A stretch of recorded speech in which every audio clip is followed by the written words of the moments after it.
हरिओम सभिनी खे। सिंधु सागर भारत जे हिन ॿिए भाङे में अवां सभिनी जी दिली आज्ञा स्वागत। ॿिए भाङे में असीं हिकु कहाणी ॿुधी आया हुआसीं। मुंहिंजो जेको किताबु आहे कहाणियुनि जो पहिरियों साओ वणु, उन में अॻियां वधियल हथ। हिन ई संग्रह जी ॿी कहाणी आहे दोस्तीअ ते तालो। हीअ कहाणी मूं लॻभॻि 2001 जे आसपास लिखी आहे, त मां अॼु तव्हांखे ॿुधाए रहियो आहियां दोस्तीअ ते तालो। राजेश जी ख़ुशीअ जो को पार न हो। संदसि दोस्त लतेश जी दुकान जो महूरतु हो। पंहिंजे दोस्त जे दुकान खोलण जी एतिरी ख़ुशी आयल माण्हुनि खे इहो कुझु बि सम्झ में न थे आयो। छा ख़ुदि राजेश कुझु सम्झी रहियो हो? न।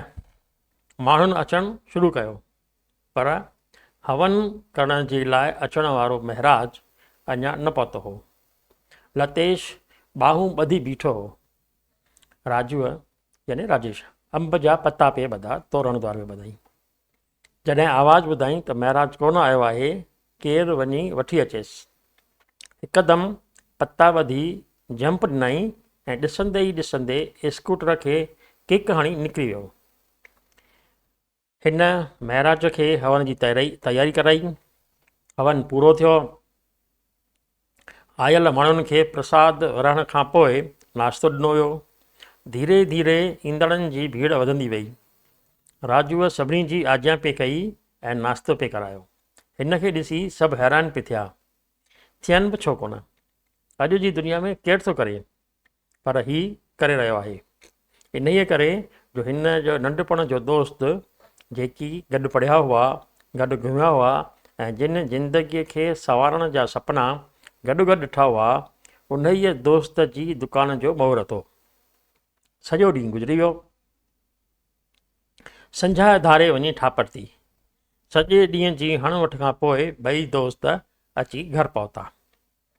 लतेश जा माउ पीउ राजेश जो घोरियो पाणी पिया पीअनि बि छो न, अॼु जे ज़माने में केरु थो कंहिंजी करे। राजेश पंहिंजो सभु कुझु लुटाए घर वारनि जा ताना तुनका सही करे लतेश जी मदद कई हुई। जॾहिं घर वारीअ चयुसि त अॼुकल्ह सॻो भाउ बि भाउ खे मदद नथो करे ऐं तूं पंहिंजे दोस्त जे लाइ थो करीं, तॾहिं राजेश पंहिंजे नंढपण जी यारीअ जो बयानु कंदे चयुसि, असां ॿई गॾु पढ़िया आहियूं, ॿिन्ही ज़िंदगीअ जो सफ़र गॾु हली करण जो फ़ैसिलो कयो हो। तॾहिं अधु में ई तव्हांखे छॾे ॿाहिरि दुबई हलियो वियो हो। तूं त का चरी आहीं, राजेश जवाबु ॾींदे चयो। जंहिंजो जिते दाणो पाणी लिखियलु आहे उन खे उते पहुचणो ई आहे। ॾिस, वरी अचे दाणे खायसि त हिते हली आयो आहे। दाणे पाणीअ न, बीमारीअ खायसि तॾहिं हिते हली आयो आहे। राजेश जी ज़ाल लता जवाबु ॾिनो, किथे पहुचण जो को न को बहानो हूंदो आहे। राजेश चयो। लता खे चुप करण लाइ चयो। ज़िंदगी पंहिंजी रफ़्तार सां हली रही हुई। राजेश सुबुह शाम लतेश वटि दुकान ते वेंदो हो। दुकान जी सार संभाल सां गॾु बाज़ार मां जेको सामान खपंदो हुअसि आणे ॾींदो हुअसि। लतेश जे लाइ शहर नओं हो, जॾहिं की हू हिते ॼाओ हो, पर होश संभालण खां पोइ ई ॿाहिरि हलियो वियो हो। उन ई करे लतेश राजेश जी ॿांह पकड़ी हुई। जॾहिं कमु खोलणो हो त पैसा बि खपंदा हुआ। लतेश पंहिंजी कमाई बीमारीअ ते ख़र्च करे चुको हो। धंधे लाइ हिन वटि एतिरा पैसा न हुआ। आख़िर राजेश खे मदद करणी पई। राजेश हिकु फैक्ट्रीअ में मैनेजर हो। संदसि पघार सुठी हुई। पघार सां गॾु खेसि ॿिया बि घणेई भत्ता ऐं सहूलियतूं मिल हुयूं। राजेश जो को ॿियो नंढो भाउ न हो। लतेश खे ई पंहिंजो नंढो भाउ करे मञींदो हो।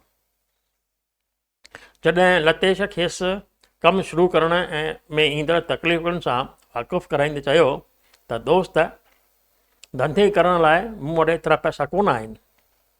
घणा पैसा खपंदा? राजेश पुछियो। रेडीमेड कपिड़े जो कमु करिणो आहे, घटि में घटि लख खनि त खपे, लतेश जवाबु ॾिनो। तो वटि घणा पैसा आहिनि? राजेश पुछियुसि। मूं वटि त बसि इहे 20,000 खनि ई थींदा, लतेश ॼाण ॾिनसि। इहो ॿुधी राजेश सोच में पइजी वियो। मूंखे लॻे थो त मां हिते कमु शुरू करे न सघंदुसि, वापसि वञिणो ई पवंदो, लतेश उदास थींदे चयो। लतेश खे उदास ॾिसी राजेश हिकु तजवीज़ पेश कई। मूं वटि कुझु रक़म जमा आहे, PF मां जेकर मां लोन वठां त मूंखे 25,000 खनि मिलंदा। जमा रक़म आहे 15,000, 40 ऐं 20 तुंहिंजा थिया 60,000, तॾहिं बि 40,000 खपनि, इहे 40,000 खुटनि था। पोइ जेकॾहिं एतिरे मां कमु कयूं त? लतेश वराणियो। छा इन्हनि मां कुझु कमु शुरू थी वेंदो? राजेश अचरज मां पुछियुसि। अड़े यार, शुरू न पर डुकंदो, लतेश जे अखियुनि में रोशनी अची वई। पोइ ठीकु आहे, राजेश तकिड़ो चांहि जो डुक भरींदे चयो। मां अॼु हींअर ई PF मां एडवांस वठण जी दरख़्वास्त थो ॾियां, तूं वञी दुकान जी ॻोल्हा कर। ॿिन्ही दोस्तनि हिक ॿिए खां मोकिलायो। शाम जो जॾहिं ॿई दोस्त मिलिया त सॼे ॾींहं जो अहवालु हिक ॿिए खे ॾिनऊं। दुकान ॾिसी आया, हिकु नई कॉलोनीअ में हो, वणियो।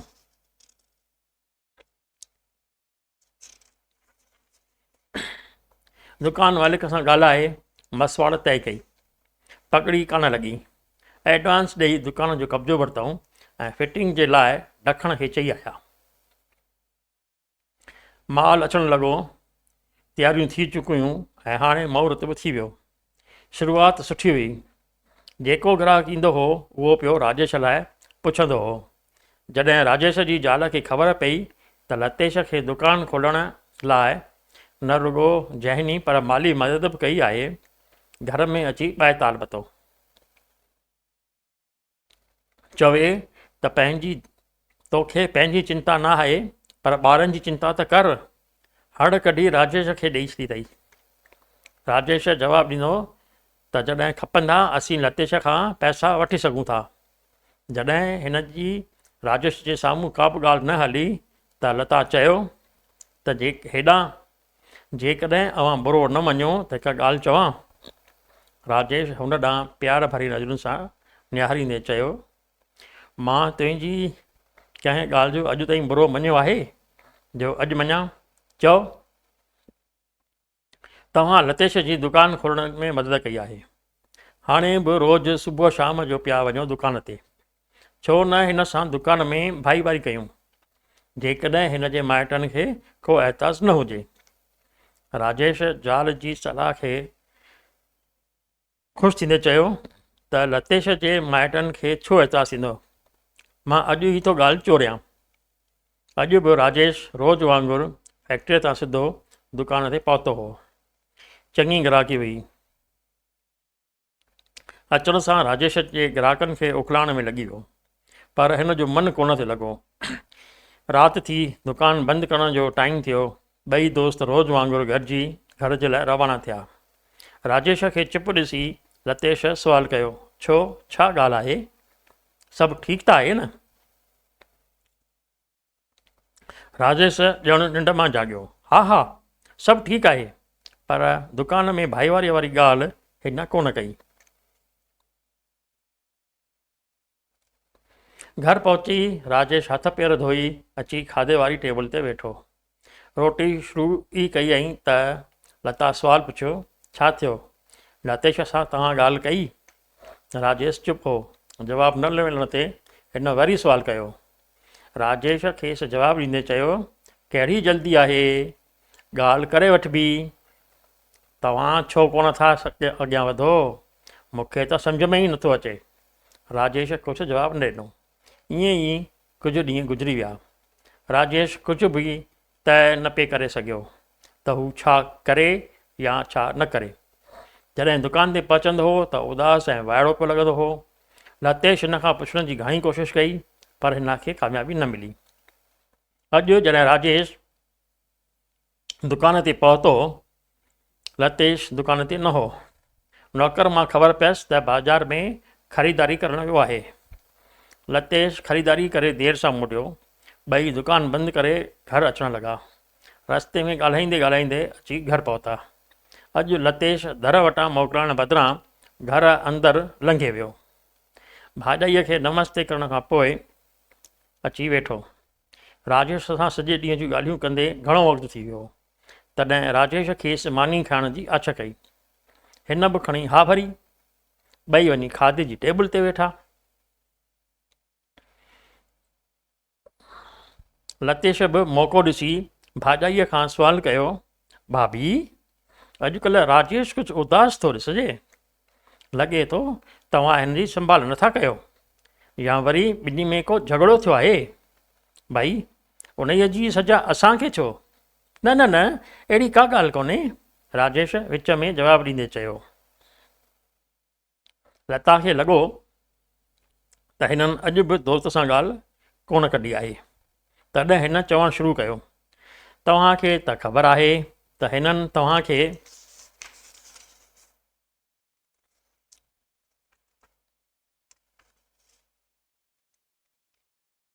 लता पंहिंजो जुमिलो पूरो करे इन्हीअ खां पहिरीं राजेश ॻाल्हाईंदे चयो, छॾे ॾे इन ॻाल्हि खे लता। लतेश चयो, छो छॾे ॾे? हा भाभी, तव्हां चओ। पर मां चवां थो त राजेश जूं अखियूं ॻाढ़ियूं थी वियूं।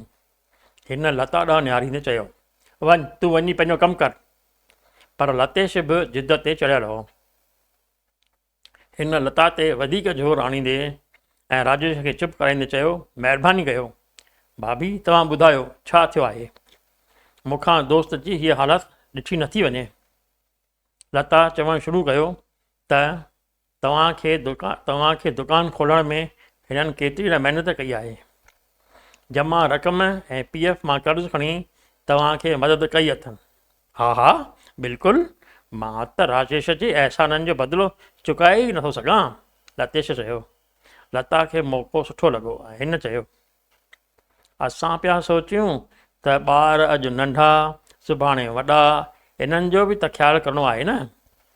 तव्हां जेकॾहिं बुरो न मञियो त मां हिकु ॻाल्हि खणी चवां? हा हा, बिल्कुलु चओ, लतेश रोटीअ जो गिरहु वात में विझंदे चयो। असांजो वीचार आहे त दुकान में अव्हां सां भाईवारी कई वञे।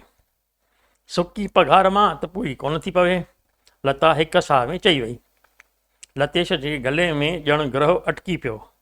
हिन जल्द ई पाण संभालींदे चयो, बसि एतिरी ॻाल्हि, उन्हीअ जे लाइ दोस्त तूं एतिरनि ॾींहंनि खां उदास में। राजेश अञा चुप हो, पर लता ॻाल्हि खे अॻियां वधायो, त भाऊ, अव्हांखे को एतराज़ु कोन्हे न? मूंखे एतराज़ु छो थींदो? पर तूं घर वारनि खां त पुछी वठ, राजेश चयो। इन्हीअ में घर वारनि खां छा पुछिणो आहे? धंधो त मूंखे ई करिणो आहे न, लतेश जवाबु ॾिनो। मां जल्द ई भाईवारीअ जा कागर तयारु थो करायां। चवंदे लतेश हथ धोअण लाइ उथियो। कुझु देरि विहण खां पोइ लतेश घर ॾांहुं रवानो थियो। रस्ते में हिन जे दिमाग़ में घणेई सुवाल उथणु लॻा, जिन जो जवाबु ॻोल्हण जी काफ़ी कोशिशि करण खां पोइ बि हू न ॻोल्हे सघियो हो। कुझु ॾींहंनि ताईं दुकान जो सिलसिलो हूअं वांगुरु हलंदो रहियो। हिकु ॾींहुं ओचितो दुकान जे नौकर अची राजेश खे ॿुधायो त अॼु लतेश दुकान ते कोन ईंदो ऐं हीअ दुकान जूं चाॿियूं ऐं हीअ चिठी। राजेश हैरान थींदे चिठी खोले पढ़णु शुरू कई। लिखियलु हो, प्यारा दोस्त, मां तुंहिंजो अहसानमंद आहियां। तो मूंखे हिंदुस्तान में रहण जी पूरी कोशिशि कई। मुंहिंजनि घर वारनि खे तुंहिंजी भाईवारी ऐं तुंहिंजी घरवारीअ खे तुंहिंजी बेगारी पसंदि कोन हुई। इन्हीअ करे मां ही देश छॾे कम जी तलाश जे लाइ परदेस वञी रहियो आहियां। शायदि हिन मुल्क में मुंहिंजो दाणो पाणी कोन्हे। मालिक जी इहा ई मर्ज़ी आहे त ॿाहिरि रही करे देश ऐं माइटनि जी शेवा कयां। अवां सभिनी खां विछुड़ण जो हमेशह ॾुखु रहंदो। तुंहिंजो लतेश। चिठी पढ़ी राजेश उदास थी वियो। हिन नौकर खे छुटी ॾींदे चयो अॼु दुकानु बंदि रहंदो ऐं पाण वञण जी तयारीअ में लॻी वियो। घरां त हू ऑफिस लाइ निकितो हो, पर दुकान जूं चाॿियूं बि साण खयूं हुआईं। उदास मन सां अची दुकान ते पहुतो। दुकान ते लॻल ताला इन खे अहसासु कराए रहिया हुआ त इहे ताला दुकान ते न पर लतेश दोस्तीअ ते हणी हलियो वियो आहे। महिरबानी। इहो ई हिन संग्रह जी ॿी कहाणी दोस्तीअ ते तालो। सॼणो, तव्हांखे मुंहिंजी पहिरीं कहाणी वणी आहे, उन्हनि ते तव्हां कमेंट्स बि कया आहिनि। जेकॾहिं हीअ कहाणी तव्हांखे वणे त तव्हां कमेंट बॉक्स में ज़रूरु लिखंदा। जेकॾहिं तव्हांखे हिन कहाणीअ में का सुधार जी गुंजाइश थी लॻे या लॻे थो त हिन कहाणीअ में अञा हीअं हुअणु घुरिजे हा, त उहो बि कमेंट बॉक्स में ज़रूरु लिखंदा। हा, हिन कहाणीअ में त हाणे सुधार कुझु नथो करे सघिजे, पर तव्हांजा सुझाव मुंहिंजूं जेके ॿियूं ईंदड़ कहाणियूं आहिनि उन्हनि में ज़रूरु मुंहिंजी मदद कंदा। महिरबानी। हीअ कहाणी तव्हांखे वणे त पंहिंजनि दोस्तनि, मिटनि, माइटनि ऐं यारनि खे मोकिलींदा ऐं हिन चैनल खे ज़रूरु सब्सक्राइब कंदा। महिरबानी। जय भारत, जय हिंद।